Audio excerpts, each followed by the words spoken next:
like to invite Dr. Mobley to open the case for the proposition.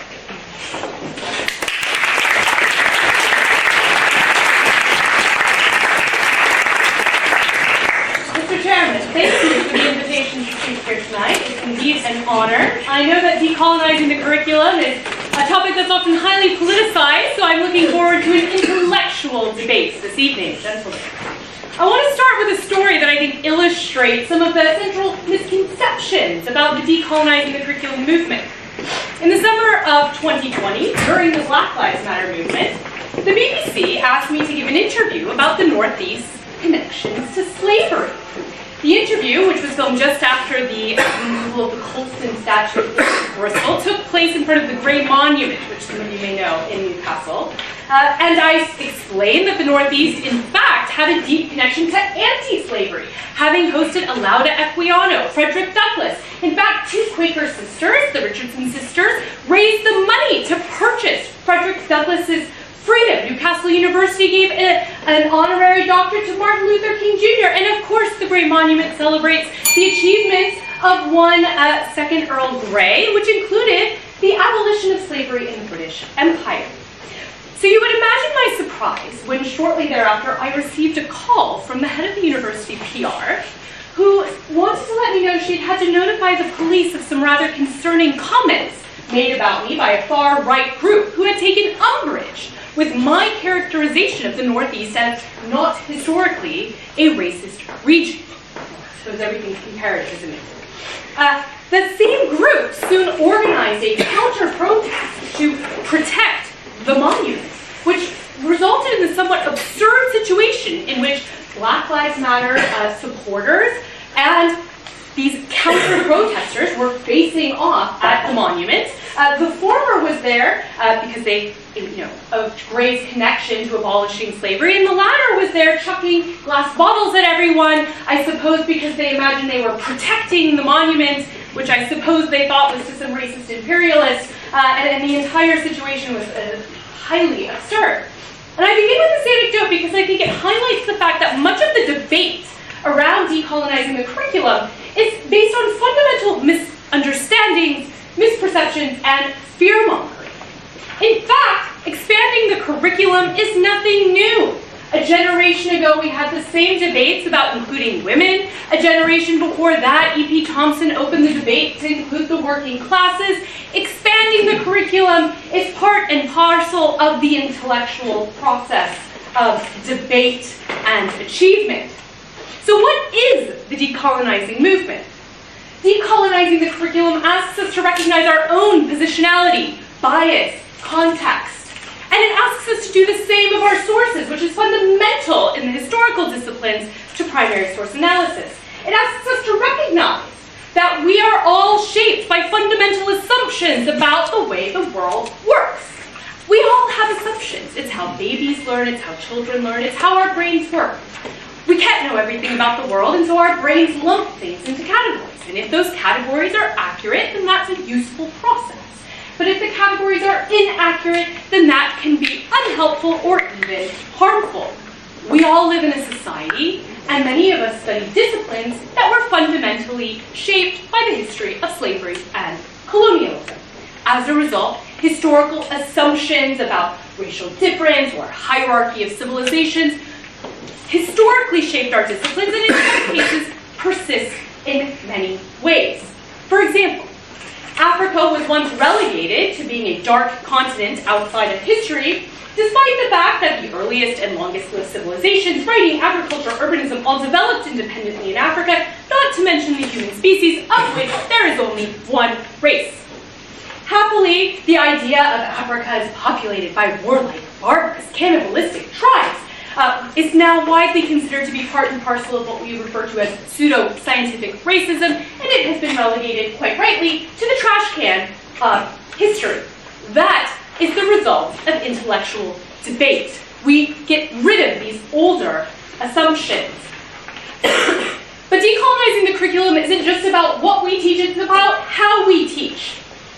Traditional assessment methods were hierarchical and exclusive, designed to weed out the wrong sort of student, a sort of academic survival of the fittest that, in fact, the privileged, who had been taught how to do well on the assessments. And today's attainment gaps attest to the continued disadvantages faced by socially and neurologically diverse students.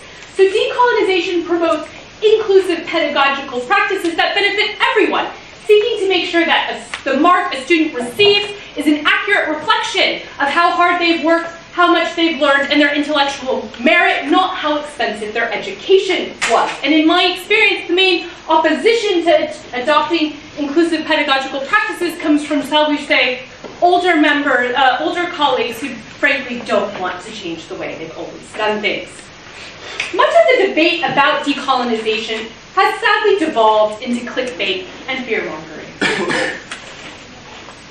Single examples, such as the widely discussed example of a lecturer who put a trigger warning on Chaucer, are blown out of proportion and held up as heralds of sector-wide decline. If I were to add a trigger warning to Chaucer, it would be to warn students that Chaucer is not, in fact, the most representative example of Middle English vernacular. In fact, he spoke a dialect very specific to London, and his subsequent elevation to representative status is yet another example of Southern bias against Northerners. A much more representative example would be Gawain and the Green Knight, or the poet's Underworld, Pearl, both translated and edited by the renowned woke scholar J.R.R. Tolkien. The point here is that debates about decolonization are often centered around people such as Chaucer, whose right to be at the center of the canon is presented uncritically.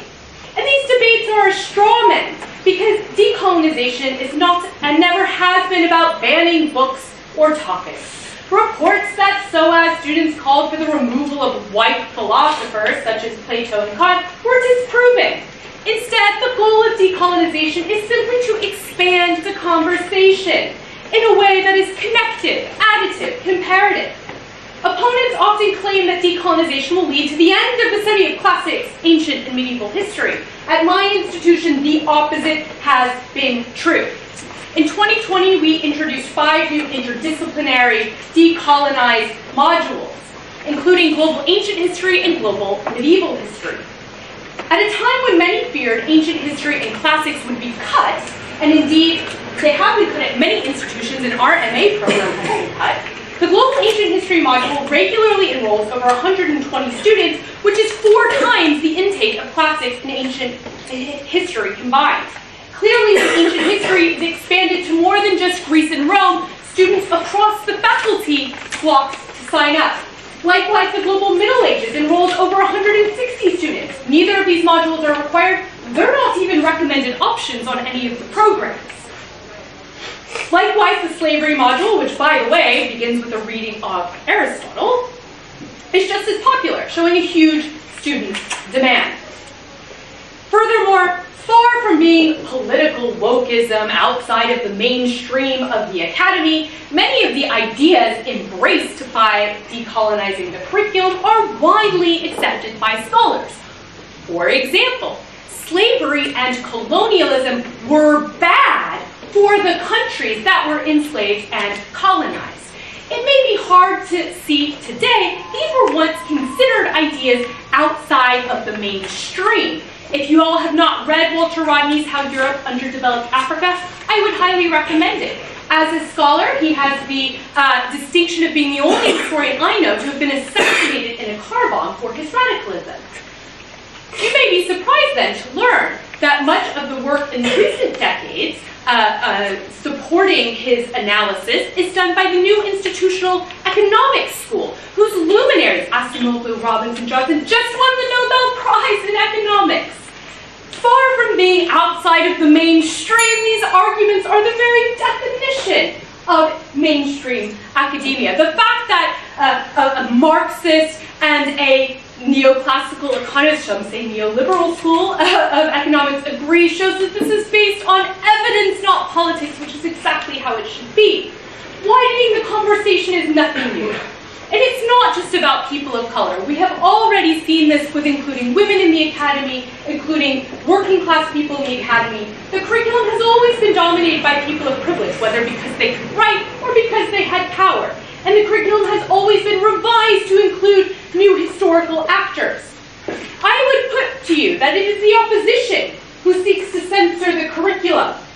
If it seems ironic that the side who espouses free speech tries to limit it, it's not surprising, because colonialism was always fundamentally anti-democratic. Reforming the curriculum to accurately reflect the diversity of history and society is the embodiment of democratic liberal values. That's why decolonization is not only necessary, but inevitable. One more sentence, please. To future generations, opponents of decolonizing the curriculum will look like the backward, knuckle-dragging opponents of admitting women and poor people to universities, fun to immortalize in a Julian Fellows period drama, but happily no part of the modern world.